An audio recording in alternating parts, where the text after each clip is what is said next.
थेऊर ग्रामपंचायत वार्डनिहाय आरक्षणावर ग्रामसभेत गदारोळ, नागरिकांचा तीव्र विरोध। थेऊर प्रतिनिधी। श्री क्षेत्र थेऊर ग्रामपंचायतीच्या आगामी निवडणुकीसाठी वार्डनिहाय आरक्षणाच्या पार्श्वभूमीवर आयोजित ग्रामसभा गदारोळात पार पडली। वार्डनिहाय आरक्षणाबाबत नागरिकांनी विविध प्रश्न उपस्थित करत प्रशासनाकडे तीव्र नाराजी व्यक्त केली। आरक्षण प्रक्रिया पारदर्शक पद्धतीने राबविण्यात यावी आणि सर्व नियमांचे पालन करूनच अंतिम निर्णय घ्यावा, अशी मागणी ग्रामस्थांनी केली। ग्रामसभेदरम्यान अनेक नागरिकांनी वार्ड रचना, आरक्षण निश्चिती आणि त्यासंदर्भातील प्रक्रियेवर आक्षेप घेत संबंधित अधिकाऱ्यांकडे स्पष्टीकरण मागितले। काही काळ वातावरण तणावपूर्ण झाल्याने ग्रामसभेत गोंधळाचे वातावरण निर्माण झाले।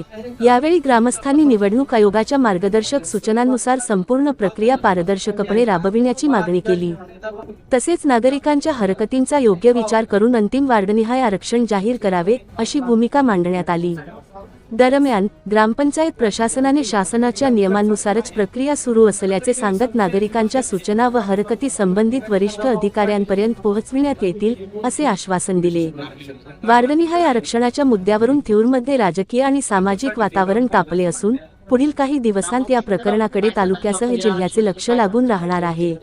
मुळात म्हणजे जी ग्रामसभा आज भरवली तीच मुळात बेकायदेशीररित्या माझ्या अभ्यासानुसार किंवा अनुभवानुसार मला वाटते।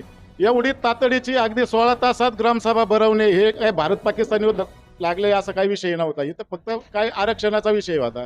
जो आरक्षणाचा विषय होता तो मागच्या 12 जूनलाच मार्गी लागलेला होता। त्याच्यावर फक्त एकच हरकत आलेली होती आणि ती एक हरकत आल्याच्या नंतर त्यांनी जो काही निर्णय घेतला तो लोकांना जाहीर केला नाही, पब्लिश केला नाही आणि जो पब्लिश केला नाही आणि ऐन टायमाला 10 तारखेचे जो त्याचा वेळ होता तो वेळ निघून गेली आणि ऐन टायमाला त्यांनी 17 तारखेला संध्याकाळी 6च्या पुढं अनाउन्सिंग सुरू केलं की दुसऱ्याच दिवशी ग्रामसभा तातडीची आहे आणि इथं आरक्षण सोडत निघणार आहे।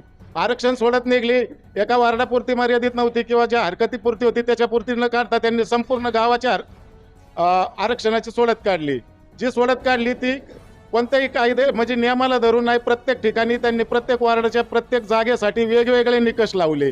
जो निकष एका वार्डसाठी पाहिजे तो निकष दुसऱ्या वार्डसाठी नाही, जो दुसऱ्या वार्डसाठी पाहिजे तो तिसऱ्या नाही, जो अनुसूचित जातीसाठी पाहिजे तो अनुसूचित जातीच्या 3ही जागांसाठी नाही आहे, जो एसटी जागेसाठी होता तो निकष तो एसटी जागेच्यासाठी पूर्ण लावलेला नाही आहे, ओबीसी नामपात्र म्हणून जे असतं प्रवर्ग तर त्याच्याहीसाठी त्यांनी तेच निकष असे चुकीचे प्रत्येक वार्ड प्रमाणे त्यांनी त्यांच्या सोयीनुसार अधिकारी सगळे तिकडूनच बनवून घेऊन आले होते। त्यांनी फक्त इथं वाचनच केलंय। इथं पब्लिक समोर फक्त पुरुष की स्त्री एवढीच चिठ्ठी निघलेली आहे, याच्या पलीकडे त्यांनी कोणतंही काम केलेलं नाही। आणि जे काही आरक्षण निघलंय त्याच्यातून तेच सांगत होते की वार्ड कोणताही पूर्ण आरक्षित ठेवता येत नाही। मी त्यांना वारंवार प्रश्न विचारित होतो की माझा 1 नंबर वार्ड पूर्ण आरक्षित झालेला आहे, त्या प्रश्नाचं मला उत्तर द्या। तर इथं कोणीही सक्षम अधिकारी आद्यासी अधिकाऱ्यांनी मला त्याचं समाधानकारक उत्तर दिलं नाही आणि ते अजूनही उत्तर देण्याच्या मनस्थितीत नाही आहेत। त्यांना आम्ही वारंवार तोच प्रश्न विचारतो की माझा 1 नंबर वार्ड ज्या वार्डातून मला उभं राहायचंय 2026 तो 12 जून रोजी जे आपलं आरक्षण जे डिक्लेअर झालं होतं त्याच्यावरती एक हरकत आल्यानंतर तुम्ही आज अख्ख्या गावाचं आरक्षण चेंज केलेलं आहे। आता कमीत कमी 500 हरकती आलेले आहेत। तर याच्यावरती तुम्ही आम्हाला काय करणार? आम्हाला पूर्ण आरक्षण चेंज करून पाहिजे, जसं होतं तसं आरक्षण पहिल्यासारखं द्यावं ही आमची शासनाला विनंती आहे। ग्रामस्थ आहे गेल्या 6 जूनला आपल्या सदस्यांचं आरक्षण सोडत निघले होते। त्या आरक्षण सोडत निघत असताना ग्रामस्थांनी सगळे वार्ड ज्या त्या पद्धतीने आरक्षित झाले होते त्या अनुषंगाने सगळ्या सदस्यांनी महिलांनी तयारी सुद्धा चालू केली, परंतु या प्रक्रियेला कशाचं गालबोट लागलं काही सांगता येत नाही आणि ते गालबोट लागल्यामुळं आज या ठिकाणी संध्याकाळच्या 8:30 वाजता एक अनाउन्सिंग केले की अति तातडीची ग्रामसभा आहे आणि अति तातडीची ग्रामसभा आहे आणि या ठिकाणी सकाळी 11 वाजता आलो असता या ठिकाणी मला कळलं की या ठिकाणी सदस्यांची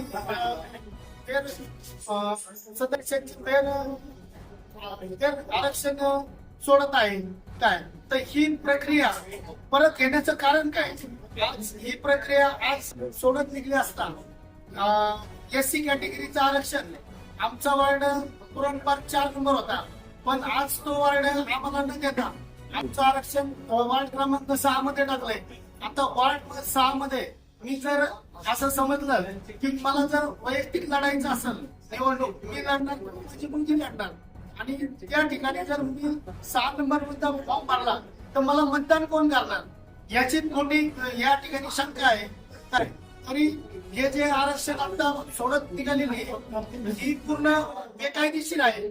पूर्वीची होती सोडत तीच ठेवावी अशी माझी या सरकारला विनंती आहे. आणि जे आरक्षण आता सोडत निघालेली आहे हे पूर्ण बरखास्त करावं अशी माझी सरकारला विनंती आहे. ग्रामपंचायतच्या सभागृहामध्ये ग्रामपंचायतच्या निवडणुकीच्या अनुषंगाने आरक्षण सोडणीचा कार्यक्रम होता.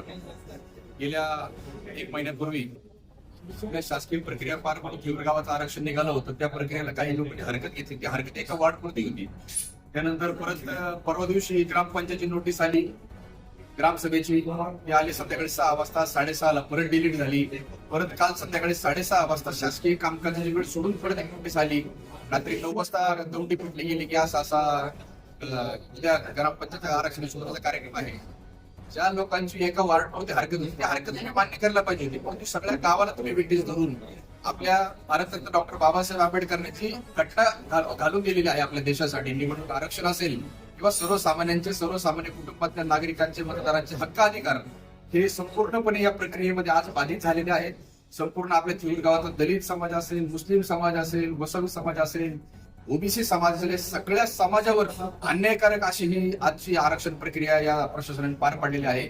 तर मी हवेली तालुका पंचायत समितीचा सभापती या नात्याने जरी माझं गाव असलं तरी सुद्धा या आरक्षण प्रक्रियेवरती मी जाहीर निषेध व्यक्त करतो. आणि ह्या आरक्षण चुकीची पडलेली आरक्षण प्रक्रिया या आमच्या थिऊर गावातल्या सगळ्या ग्रामस्थांच्या आणि नागरिकांच्या मागणीनुसार ही वरिष्ठ कार्यालयाकडे असेल, निवडणूक आयोग असेल, राज्य सरकार असेल किंवा हायकोर्ट असेल याच्यामध्ये मान्य करून ज्या समाजावर थिऊर गावातल्या आरक्षणाच्या आजच्या माध्यमातून अन्याय झालेले आहे त्यांचा अन्याय दूर करण्याचा काम आणि प्रयत्न येणाऱ्या काळामध्ये निश्चितपणे आम्ही करू.